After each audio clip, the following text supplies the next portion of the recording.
Well, hello and welcome, everyone. Hey, my name is Bob Snyder, and I'm co-founder of New Varish Corporation. And I got to tell you, I'm excited to introduce you to New Varish. What many believe is the most sensible and powerful approach to wealth creation that this country has ever seen. We call it the American Dream Realized. Now, in the next little while, here's what I'm going to do. I'm going to help you understand why our program works so well and how we have helped to create mind-blowing success stories from coast to coast. You see, we understand the way to wealth. We don't just have a plan for financial independence. No, we have the plan for financial independence. And throughout our presentation, I'm going to outline for you some simple, proven concepts that can put you on the path to riches. Now, having said that, let me just kind of ask you a little question. Are you on the path to realizing the American dream or the American nightmare? I've got to tell you that too many are experiencing the American nightmare. And if you want to avoid it, well, you've got to get clear on what your future really looks like if you continue doing what you're presently doing. Here's a snapshot of those currently caught in the struggle. I mean, job stress is taking its toll. The cost of health care has absolutely buried them in retirement. Financial challenges have pushed the very best relationships to the breaking point. And those golden years that we look forward to, well, they're not so golden anymore. And let's talk about the next generation. See, we all want the very best for our children and our grandkids. College expenses are on the rise, and too few are able to provide a jump start for their kids.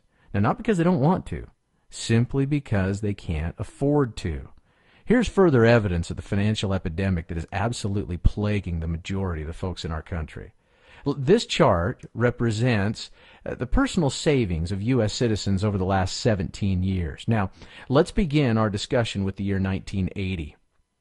As you can see from the graph, in 1980, the average U.S. citizen put over 10% of their earnings away for a rainy day. Now, that number fell to only 6.5% by 1990, 2.2% by the beginning of the new millennium, and then 1.8% by 2004. And today, the average American puts less than a penny of every dollar into savings. I know, you're probably saying, how is this possible? Well, there are a number of contributing factors. Here's one. The fact is the dollar just doesn't buy as much as it used to, and its decline in value, well, it's getting worse, not better.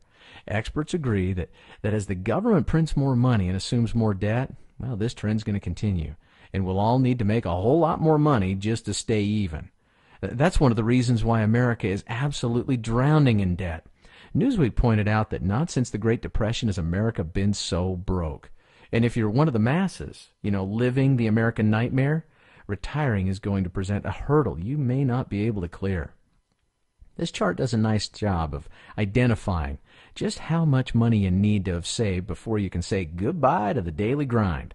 On the left side of the chart, we show you the years that you intend on living in retirement.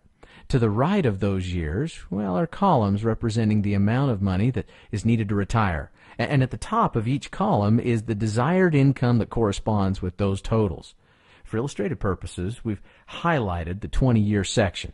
And as you can see, if you want a monthly income of $3,000, well, you're going to need to have a little over $1 million set aside.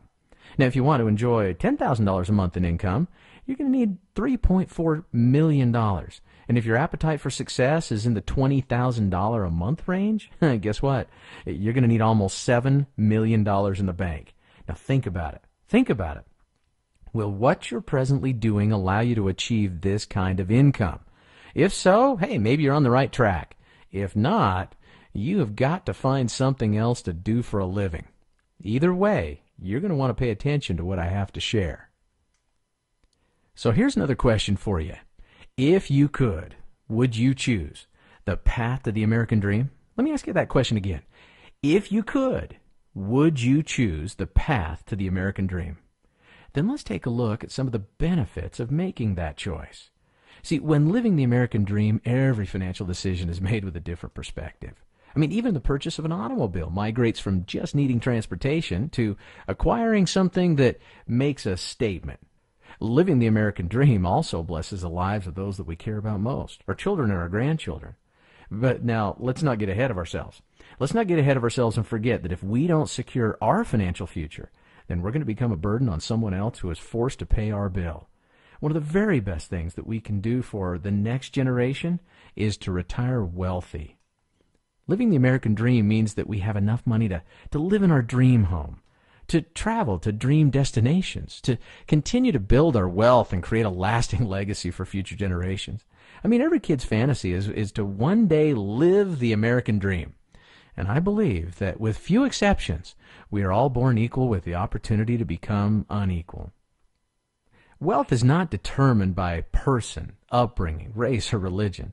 And I, for one, believe that the only thing that divides the wealthy from the poor in this country is what they put in their mind and then what they choose to do with it. That being said, let's take a look at who's making it, well, and who isn't. As you can see from this pie chart, this separates those who made it financially from those who didn't. The reality is that for every 100 babies born in the United States, only one becomes wealthy. I want you to think about that for a minute. Only 1 out of 100 make it, and the rest do not.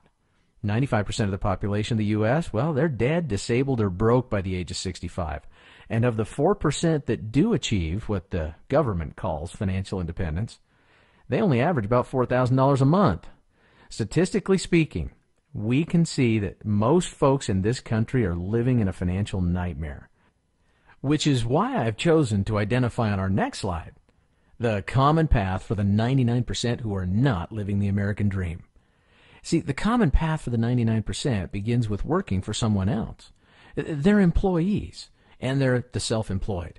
See, both positions generally enslave the worker, because if you are working for someone else and you are building their dream instead of yours, and if you're self-employed, there's a better than not chance that if you don't work, well, you don't get paid, because there's no one to step in and take over if you decide to take off. Both the employed and the self-employed have one thing in common. They lack the leverage needed to expand their fortune because they're all alone in their tasks. So what do the wealthy 1% do to create wealth? What makes them so different? Well, this chart lays it all out. As you can see, those who become wealthy, well, 10% are doctors and attorneys, 10% are CEOs and presidents, 5% are super salespeople, 1% make their money from lottery and inheritance. By the way, how's that one working for you? Anyway, and 74% become wealthy through business ownership. Now, business ownership, should that come as any great surprise? Let me ask you a question. How many of you believe that you can become wealthy working for somebody else? Okay. On the flip side of that, how many of you believe that you can help your employer to become wealthy working for them? Then isn't it time to start calling the shots instead of taking them? See, I've observed over the years that success leaves clues, and this is a big one. So let's take a look at the common path for the 1%. The Forbes magazine 400 Richest People in America special issue identified 3 things about wealth creation. First, business owners make up the Forbes 400. Second, real estate is one of the top 3 industries for wealth creation. And last but not least, more millionaires and billionaires are created through real estate than any other industry. Remember, success leaves clues, and it's not hard to figure out the common path for the 1%.